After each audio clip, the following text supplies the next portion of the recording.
Hello friends, welcome on your YouTube channel Raj study point. आज हम class 7th geography chapter 6 प्राकृतिक वनस्पति एवं वन्य जीवन, इससे पहले के जो चैप्टर हैं वो हम अपने यूट्यूब चैनल राज स्टडी पॉइंट पर अपलोड कर चुके हैं। आज हम चैप्टर 6 पढ़ेंगे जिसका नाम है प्राकृतिक वनस्पति एवं वन्य जीवन। तो प्राकृतिक वनस्पति क्या होती है? ऐसी वनस्पति जो लंबे समय तक जिस पर मानवीय प्रभाव ना पड़ा हो और अपने आप ही वो उगती है प्राकृतिक रूप से, तो वही क्या कहलाती है? प्राकृतिक वनस्पति। ऊंचाई में परिवर्तन के साथ जलवायु में परिवर्तन होता है तथा इसके कारण प्राकृतिक वनस्पति में भी बदलाव आता है। मतलब जैसे ही ऊंचाई में परिवर्तन होता है तो उसके कारण क्या होता है? जलवायु जो है उसमें भी परिवर्तन होता है और इनके कारण ही प्राकृतिक वनस्पति में भी बदलाव आता है। वन जो वर्षों के लिए उपयुक्त तापमान एवं परिपूर्ण वर्षा वाले क्षेत्रों में उगते हैं। वन ऐसे क्षेत्रों में पाए जाते हैं जहां उपयुक्त तापमान हो और परिपूर्ण वर्षा हो। इन कारकों के आधार पर सघन एवं खुले वन विकसित होते हैं। घास स्थल जो मध्यम वर्षा वाले क्षेत्रों में विकसित होते हैं। घास स्थल जो है ऐसे क्षेत्रों में पाए जाते हैं जहां मध्यम वर्षा होती है और कांटेदार झाड़ियाँ जो हैं, कांटेदार झाड़ एवं झाड़ियाँ केवल शुष्क क्षेत्रों में पैदा होते हैं। मतलब ये जो कांटेदार झाड़ियाँ हैं और झाड़ हैं ये केवल कहाँ पाए जाते हैं? शुष्क क्षेत्रों में। प्राकृतिक वनस्पतियों के प्रकार में बदलाव का मुख्य कारण जलवायु का बदलाव है। ये जो प्राकृतिक वनस्पति में बदलाव देखा जाता है एक स्थान से दूसरे स्थान पर, तो इसमें जो बदलाव का मुख्य कारण जो है वो है जलवायु में बदलाव। जैसे राजस्थान में प्राकृतिक वनस्पति अलग प्रकार की, दिल्ली में अलग प्रकार की, तो ये जो है ये इसलिए क्योंकि यहाँ जलवायु में भी बदलाव है। नेक्स्ट वन, हम इसमें वन के प्रकार पढ़ेंगे। सबसे पहले हम पढ़ेंगे उष्णकटिबंधीय सदाबहार वन। इन वनों को उष्णकटिबंधीय सदाबहार वन भी कहते हैं। ये घने वन भूमध्य रेखा एवं उष्णकटिबंध के पास पाए जाते हैं। ये जो वन है उष्णकटिबंधीय सदाबहार वन, इन्हें उष्णकटिबंधीय वर्षा वन भी कहा जाता है और ये वन घने होते हैं तथा भूमध्य रेखा एवं उष्णकटिबंध जो है उसके पास पाए जाते हैं। ये क्षेत्र गर्म होते हैं एवं पूरे वर्ष यहाँ अत्यधिक वर्षा होती है। ये जो क्षेत्र है गर्म तो होता है परंतु पूरे साल यहाँ क्या होती है? अत्यधिक वर्षा, जिसके कारण यहाँ क्या पाए जाते हैं? घने वन। क्योंकि यहाँ का मौसम कभी शुष्क नहीं होता इसलिए यहाँ के पेड़ों की पत्तियाँ पूरी तरह नहीं झड़ती। उष्णकटिबंधीय सदाबहार वन जो है जहाँ पर ये पाए जाते हैं भूमध्य रेखा और उष्णकटिबंध के पास, वहाँ का जो मौसम है कभी भी शुष्क यानी सूखा नहीं पड़ता और इसलिए यहाँ के जो पेड़ों की पत्तियाँ हैं पूरी तरह कभी भी नहीं झड़ती और इसी कारण इन पत्तियों के पूरी तरह न झड़ने के कारण ही इन वनों को सदाबहार वन कहते हैं। तो अब आपको समझ में आ गया होगा कि इन वनों को सदाबहार वन क्यों कहा जाता है, क्योंकि जिन क्षेत्रों में ये पाए जाते हैं वहाँ का मौसम कभी शुष्क नहीं होता, अत्यधिक वर्षा होती है वहाँ, जिसके कारण इन पेड़ों की पत्तियाँ जो हैं पूरी तरह से नहीं झड़ पाती और इसलिए सदाबहार रहने के ही कारण इन्हें क्या कहा जाता है? सदाबहार वन। इन वनों में जो है रोजवुड, आबनूस, महोगनी ये आदि वृक्ष पाए जाते हैं। बॉक्स में हम देखें एनाकोंडा जो है विश्व का सबसे बड़ा सांप होता है और ये कहाँ पाया जाता है? उष्णकटिबंधीय वर्षावन में पाया जाता है। ये मगर जैसे बड़े जानवर को मार और खा सकता है। एनाकोंडा जो है मगरमच्छ जैसा जो बड़ा जानवर है उसे भी मार और खा सकता है। ये इतना बड़ा सांप होता है, विश्व का सबसे बड़ा सांप एनाकोंडा होता है और ये उष्णकटिबंधीय सदाबहार वन जिन्हें वर्षावन कहा जाता है उसमें पाया जाता है। नेक्स्ट है उष्णकटिबंधीय पर्णपाती वन। उष्णकटिबंधीय पर्णपाती वन मानसूनी वन होते हैं जो भारत, उत्तरी ऑस्ट्रेलिया एवं मध्य अमेरिका के बड़े हिस्सों में पाए जाते हैं। उष्णकटिबंधीय पर्णपाती वन जो होते हैं मानसूनी वन होते हैं और ये भारत, उत्तरी ऑस्ट्रेलिया एवं मध्य अमेरिका के बड़े हिस्सों में पाए जाते हैं। इन क्षेत्रों में मौसमी परिवर्तन होते रहते हैं। ये जो क्षेत्र है इनमें क्या होता रहता है? मौसमी परिवर्तन होते रहते हैं। जल संरक्षित रखने के लिए शुष्क मौसम में यहाँ के वृक्ष पत्तियाँ झाड़ देते हैं। जब जल को संरक्षित रखना है उसके लिए ये वृक्ष क्या करते हैं? जब शुष्क मौसम होता है उसमें अपनी पत्तियों को गिरा देते हैं। इन वर्षों में पाए जाने वाले दृढ़ काष्ठ वर्षों में साल, सागवान, नीम तथा शीशम है। इन वनों में जो पाए जाने वाले वृक्ष हैं उनमें क्या क्या है? साल, सागवान, नीम तथा शीशम। इन प्रदेशों में आमतौर पर पाए जाने वाले जानवरों में बाघ, शेर, हाथी, गोल्डन लंगूर एवं बंदर आदि आते हैं। तो पत्तियों को गिराने के ही कारण इन वनों को क्या कहा जाता है? उष्णकटिबंधीय पर्णपाती वन। उष्णकटिबंधीय क्यों कहा जाता है? क्योंकि यह उष्णकटिबंधीय क्षेत्र में ही पाए जाते हैं।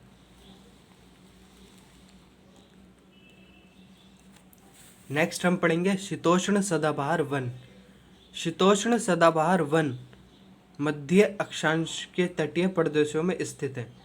ये जो शीतोष्ण शब्द है इससे आप परिचित तभी हो पाएंगे जब आपने कटिबंधों के बारे में पढ़ रखा होगा। शीतोष्ण सदाबहार वन। शीतोष्ण सदाबहार वन मध्य अक्षांश के तटीय प्रदेशों में स्थित है। मध्य अक्षांश के तटीय प्रदेशों में शीतोष्ण सदाबहार वन स्थित है। ये सामान्यतः महाद्वीपों के पूर्वी किनारों पर पाए जाते हैं। शीतोष्ण सदाबहार वन जो हैं सामान्यतः महाद्वीपों के पूर्वी किनारों पर पाए जाते हैं, जैसे दक्षिण पूर्व अमेरिका, दक्षिण चीन एवं दक्षिणी पूर्वी ब्राज़ील।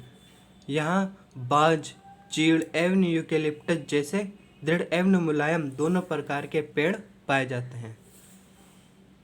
नेक्स्ट पढ़ेंगे शीतोष्ण पर्णपाती वन।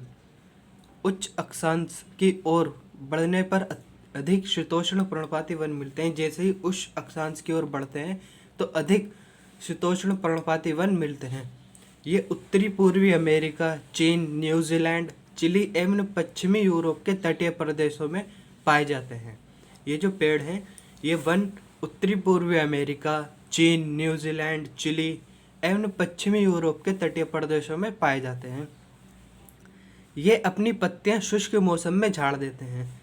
मतलब शीतोष्ण पर्णपाती वन भी वैसा ही करते हैं जैसे कि उष्णकटिबंधीय पर्णपाती वन करते हैं। मतलब शुष्क मौसम में अपनी पत्तियों को गिरा देते हैं, जिसलिए इन्हें क्या कहा जाता है? शीतोष्ण पर्णपाती वन। बाज, ऐश एवं बीच आदि इसमें पाए जाने वाले पेड़ हैं। यहाँ हिरण, लोमड़ी, भेड़िए यहाँ के आम जानवर हैं। फीजेंट तथा मोनाल जैसे पक्षी भी यहीं पाए जाते हैं। उम्मीद करता हूँ यहाँ तक आपको चैप्टर अच्छे से समझ में आया होगा। नेक्स्ट हम पढ़ेंगे भूमध्य सागरीय वनस्पति। भूमध्य सागरीय वनस्पति इसलिए कहा जाता है क्योंकि ये भूमध्य सागर के आसपास के क्षेत्रों में पाई जाती है। महाद्वीपों के पश्चिमी एवं दक्षिण पश्चिमी किनारे भिन्न हैं। अगर महाद्वीप की बात करें तो उसके पश्चिमी और दक्षिण पश्चिमी जो किनारे हैं वो भिन्न हैं। यहाँ भूमध्य सागरीय वनस्पतियाँ पाई जाती हैं। यह अधिकतर यूरोप, अफ्रीका एवं भूमध्य सागर के समीप वाले जो प्रदेशों में पाई जाती हैं और इसलिए इसको क्या कहा जाता है? भूमध्य सागरीय वनस्पति। भूमध्य सागरीय प्रदेश को फलों की कृषि के कारण विश्व का फलोद्यान भी कहा जाता है। यहाँ फलों की इतनी कृषि होती है कि इसे क्या कहा जाता है? विश्व का फलोद्यान भी कहा जाता है। इन क्षेत्रों में आमतौर पर संतरा, अंजीर, जैतून एवं अंगूर जैसे नींबू वंश के फल पैदा किए जाते हैं। ये जो क्षेत्र है भूमध्य सागरीय, तो इनमें क्या होता है? संतरा, अंजीर, जैतून एवं अंगूर जैसे फल पैदा किए जाते हैं, क्योंकि ये लोग अपनी इच्छानुसार कृषि के लिए यहाँ की प्राकृतिक वनस्पति को हटा दिया है। यहाँ वन्य जीवन कम है। यहाँ के जो लोग हैं उन्होंने अपनी इच्छानुसार प्राकृतिक वनस्पति को हटा दिया है, जिस कारण यहाँ वन्य जीवन कम है। क्योंकि जब उनका घर ही हटा दोगे तो वो कहाँ रहते हैं। नेक्स्ट पढ़ेंगे शंकुधारी वन। उत्तरी गोलार्ध के उच्च अक्षांशों के में भव्य शंकुधारी वन पाए जाते हैं। उत्तरी गोलार्ध के उच्च अक्षांशों में क्या पाए जाते हैं? भव्य शंकुधारी वन। इन्हें टेगा वन भी कहा जाता है, मतलब टेगा भी कहा जाता है। ये वन अधिक ऊंचाइयों पर भी पाए जाते हैं। ये आपको याद रखना है कि ये ऊंचाइयों पर भी पाए जाते हैं, जिसके कारण ये आपको हिमालय में भी मिलते हैं। इन्हीं वर्षों को सलीमा ने हिमालय में प्रचुर मात्रा में देखा। मतलब उत्तरी गोलार्ध में उच्च अक्षांशों में तो पाए जा रहे हैं और ऊंचाइयों पर, हिमालय की ऊंचाइयों पर भी ये वन पाए जाते हैं। ये लंबे नर्म काष्ठ वाले सदाबहार वृक्ष होते हैं। चीड़, देवदार आदि इन वनों के मुख्य पेड़ हैं। यहाँ सामान्यतः रजत लोमड़ी, मिंक, ध्रुवीय भालू जैसे जानवर भी पाए जाते हैं। रूसी भाषा में अगर टेगा का अर्थ है शुद्ध या अनछुआ, जैसा कि आपने जाना इन वनों को, शंकुधारी वनों को टेगा भी कहा जाता है, तो रूसी जो भाषा है उसमें टेगा का मतलब है अनछुआ यानी शुद्ध। नेक्स्ट हम पढ़ेंगे घास स्थल, जो मध्यम वर्षा वाले क्षेत्रों में पाए जाते हैं। घास स्थल उष्णकटिबंधीय घास स्थल और शीतोष्णकटिबंधीय घास स्थल होते हैं, दो प्रकार के। तो उष्णकटिबंधीय घास स्थल कहाँ पाए जाते हैं? ये वन भूमध्य रेखा के किसी भी तरफ उग सकते हैं, मतलब भूमध्य रेखा के उत्तर और दक्षिण में किसी भी तरफ उग सकते हैं, और भूमध्य रेखा के दोनों ओर से कटिबंध क्षेत्रों तक फैले होते हैं। उष्णकटिबंधीय घास स्थल भूमध्य रेखा के दोनों ओर उग सकते हैं और वहाँ से दोनों ओर से उष्णकटिबंधीय क्षेत्रों तक फैले होते हैं। यहाँ वनस्पति निम्न से मध्य वर्षा वाले क्षेत्रों में पैदा होती है। ये जो वनस्पति है निम्न से मध्य वर्षा वाले क्षेत्रों में पैदा होती है। यह घास काफ़ी ऊंची, लगभग 3 से 4 मीटर ऊंचाई तक बढ़ सकती है। ये जो घास है, यहाँ पाई जाने वाली घास 3 से 4 मीटर की ऊंचाई तक बढ़ सकती है। अफ्रीका का सवाना घास स्थल इसी प्रकार का है। अफ्रीका जो का सवाना घास स्थल है वो उष्णकटिबंधीय घास स्थल है। सामान्य रूप से यहाँ उष्णकटिबंधीय घास स्थल में हाथी, ज़ेबरा, जिराफ, हिरण, तेंदुआ आदि जानवर पाए जाते हैं। अगर आप डिस्कवरी चैनल देखते होंगे तो उस पर आपने देखा होगा इस प्रकार की घास में तेंदुआ किस प्रकार छिपकर अपना शिकार करता है। तो ये जो घास होती है 3 से 4 मीटर होती है, जिसमें छिपने पर जल्दी से तेंदुआ दिखाई नहीं दे सकता। नेक्स्ट है शीतोष्ण घास स्थल। ये मध्य अक्षांशीय क्षेत्रों और महाद्वीपों के भीतरी भागों में पाए जाते हैं। शीतोष्ण घास स्थल जो है मध्य अक्षांशीय क्षेत्रों और महाद्वीपों के भीतरी भागों में पाए जाते हैं। यहाँ की घास आमतौर पर छोटी एवं पौष्टिक होती है। शीतोष्ण घास स्थल जो है, यहाँ जो घास पाई जाती है छोटी होती है और पौष्टिक होती है। शीतोष्ण प्रदेशों में सामान्यतः जंगली भैंस, बाइसन और एंटीलोप पाए जाते हैं। नेक्स्ट हम पढ़ेंगे कटेली झाड़ियाँ। शुष्क रेगिस्तान जैसे प्रदेशों में पाई जाती हैं। जो झाड़ियाँ हैं वहाँ पाई जाती हैं जहाँ शुष्क हो, शुष्क रेगिस्तान जैसे क्षेत्रों में। उष्णकटिबंधीय रेगिस्तान महाद्वीपों के पश्चिमी किनारों पर पाए जाते हैं। ये जो गर्म रेगिस्तान है कहाँ पाए जाते हैं? महाद्वीपों के पश्चिमी किनारों पर। ध्रुवीय प्रदेश की अगर हम बात करें तो यहाँ के जानवरों के शरीर, जो ध्रुवीय क्षेत्रों में जानवर पाए जाते हैं उनके जो शरीर पर मोटा फर एवं चमड़ी मोटी होती है। उनकी जो शरीर की चमड़ी होती है, मोटा फर होता है और उनकी चमड़ी भी मोटी होती है, जो उन्हें ठंडी जलवायु से सुरक्षित रखती है। नेक्स्ट हम इस बॉक्स में पढ़ेंगे विभिन्न प्रदेशों में घास स्थल विभिन्न नामों से जाने आते हैं। घास स्थल जैसा कि दो प्रकार के होते हैं, उष्णकटिबंधीय और शीतोष्णकटिबंधीय। पहले हम उष्णकटिबंधीय घास स्थल के बारे में पढ़ते हैं। पूर्वी अफ्रीका। पूर्वी अफ्रीका में जो उष्णकटिबंधीय घास स्थल है उसको क्या कहा जाता है? सवाना। यह आपको याद रखना है, एग्जाम में पूछ लिया था। Next Brazil. ब्राज़ील के जो